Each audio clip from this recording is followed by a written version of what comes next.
حضور صلی اللہ علیہ وسلم نے فرمایا ہر نماز کو آخری نماز سمجھ کے پڑھا کرو۔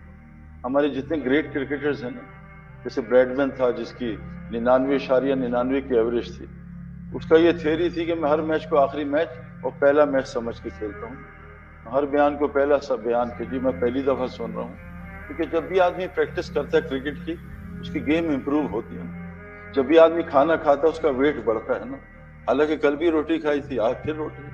یہ دعوت کا کام جو ہے نا، یدون الی الخیر، یہ سب سے پہلا کام ہے جس سے آگے کام صحیح ہوں۔ لیکن دعوت کا مسئلہ یہ ہے کہ دعوت میں ایک ہی بات کی جاتی ہے، دو نہیں کی جاتی۔ پانی ایک ہی برسایا جاتا ہے، پانی زمین کو کوئی نئی چیز نہیں، آج زیتون ڈال دو کل مینگو کا جوس ڈال دو، ایسا نہیں ہے۔ ایک ہی پانی سے آم بھی نکلے گا، ایک ہی پانی سے کریلا بھی نکلے گا، اور ایک ہی پانی۔ ہم حرم میں بیٹھے ہوئے تھے، نوجوان آئے تو میں تو بہت خوش ہوتا ہوں لوگ سوال کریں نا، تو جو اللہ تعالیٰ بتا دیتا وہ بتا دیتا ہوں۔ اس سے سوال کیا کہ سعید بھائی یہ تبلیغ والے 6 نمبر 6 نمبر 6 نمبر کچھ اور بھی تو بیان کریں۔ میں کہا پہلی بات تو ہے اللہ قرآن میں کہتے ہیں جو پہلا نمبر ہے نا اللہ کی تعریف، سارے سمندر کی سیاہی بنا لو اور سارے درختوں کا قلم بنا لو، اور آدم علیہ السلام سے لے کر بغیر اس سے پہلے جنات بھی لے لو، سب کو ملا لو، پہلا نمبر ہی ختم نہیں ہوگا، تم نے 6 نمبر ختم کر لی۔ دوسری چیز میں نے اس سے کہا کہ تمہیں قاری کون سا اچھا لگتا ہے؟ اسے مجھے سدیس بہت اچھا لگتا ہے۔ میں کبھی سدیس عشاء پڑھائے گا، اس سے کہنا شیخ سدیس میں 20 سال سے آ رہا ہوں تمہیں سننے، تم ہر نماز میں سورہ فاتحہ سناتے ہو، اس کو بدلتے کیوں نہیں ہو؟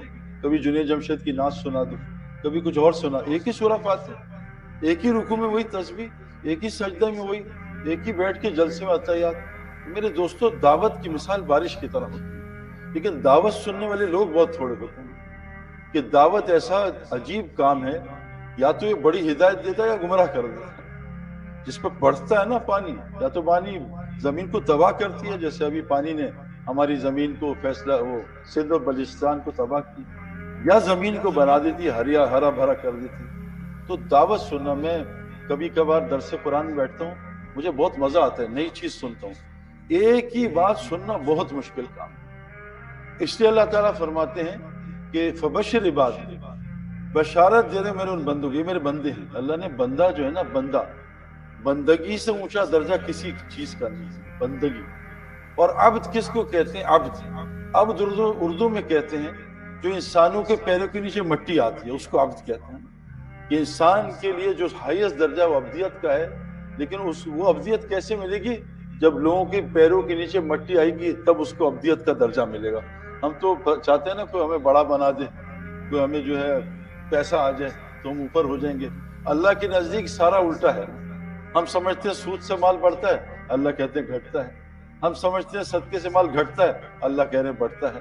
اللہ کہہ رہے ہیں اگر تم سب سے اونچا جانا چاہتے ہو تو تم عبد بن جاؤ، لوگوں کے پیر کی جو مٹی آتی ویسے بن جاؤ، اس کو عبدیت کہتے ہیں۔ اللہ فرما رہے ہیں فبشر عباد، بشارت دے دو میرے ان بندوں کو، الذین یستمعون القول، جو بات کو بڑی دھیان سے سنتے ہیں، فیتبعون احسنہ، اور ان میں سب سے اچھی بات کی اتباع کرتے ہیں۔ اور قرآن میں اور حدیث میں ہر جگہ سب سے اچھی بات کس کی ہے؟ وَمَنْ أَحْسَنُ قَوْلًا مِّمَّنْ دَعَا إِلَى اللَّهِ، دعوت سے اچھی بات کوئی ہو ہی نہیں سکتی۔ دعوت کو سننے والے بہت تھوڑے لوگ ہیں۔ میں نے جتنے بزرگوں کے ساتھ کچھ وقت گزارا ہے تو 8-10 مجھے یاد ہیں جو انتقال کر چکے ہیں، میں نے ان کو ہر وقت سنتے ہی دیکھا ہے۔ اور اللہ نے 2 کان اسی لیے دیے ہیں زیادہ سنا کرو، ایک منہ دیا کم بولا کرو۔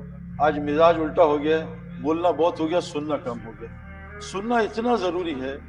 سننے سے کیا ہوتا ہے؟ فرمایا جو بات کو سنے، اور ہر بات ہر وقت سمجھ نہیں آتی، لیکن بار بار سنتا رہے گا، 1 سال سنتا ہے تو پھر جا کے کلاس میں بیٹھ کے پیپر پاس کرتا ہے، پہلے دن تھوڑی ٹیچر کو سمجھ جاتا۔ حدیث میں آتا ہے جو باتیں تمہیں سمجھ میں آ رہی ہیں، جو علم تمہیں سمجھ میں آ رہا ہے اس پہ عمل کرو، اللہ تمہیں وہ علم دے گا جو تمہیں سمجھ نہیں آ رہا۔ جو رستے تمہیں سمجھ آ رہے ہیں ان رستوں پہ چلو، اللہ تم پہ وہ رستے کھولے تمہیں سمجھ نہیں آ رہا۔ تو اللہ قرآن میں فرماتے ہیں جو دھیان سے بات سنتا ہے، اور یہ یاد رکھنا میرے دوستو، سننے والے بڑی خیر پہ ہیں۔ اللہ فرماتے ہیں وَلَوْ عَلِمَ اللَّهُ فِيهِمْ خَيْرًا لَأَسْمَعَهُمْ، جن میں اللہ خیر دیکھتا ہے بس ان کو اپنی بات سناتا ہے، ورنہ نماز سن کے لوگ چلے جاتے ہیں۔ جن میں اللہ خیر دیکھتا ہے اس کو صرف اپنی بات سناتے ہیں۔ وَلَوْ أَسْمَعَهُمْ لَتَوَلَّوْا هُمْ مُعْرِضُونَ، اگر یہ سن بھی لیتے منہ موڑ کے چلے جاتے ان کو کوئی اثر نہیں. اللہ کی بات سننا دھیان سے یہ بہت ضروری ہے. میں نے 2000 میں 3 دن لگائے تھے سن 2000 میں, اور میں کرکٹ کھیلتا تھا, ٹائم ہوتا نہیں تھا, لیکن اللہ نے وہ ایسے فضل فرمایا, ایسے اچھے دوست دیے جو مجھے فجر مسجد میں پڑھاتے تھے. سارا دن پھر میں گراؤنڈ میں رہتا تھا, عشاء مجھے مسجد میں پڑھاتے تھے, میں فجر میں امام صاحب کا بیان سنتا تھا 15 منٹ, عشاء میں تعلیم میں بیٹھتا تھا. اللہ کی قسم جتنے سوالات تھے اللہ نے 3 سال میں سارے ختم کر. مزید بیانات سننے کے لیے ہمارا channel the way of Islam official subscribe کریں.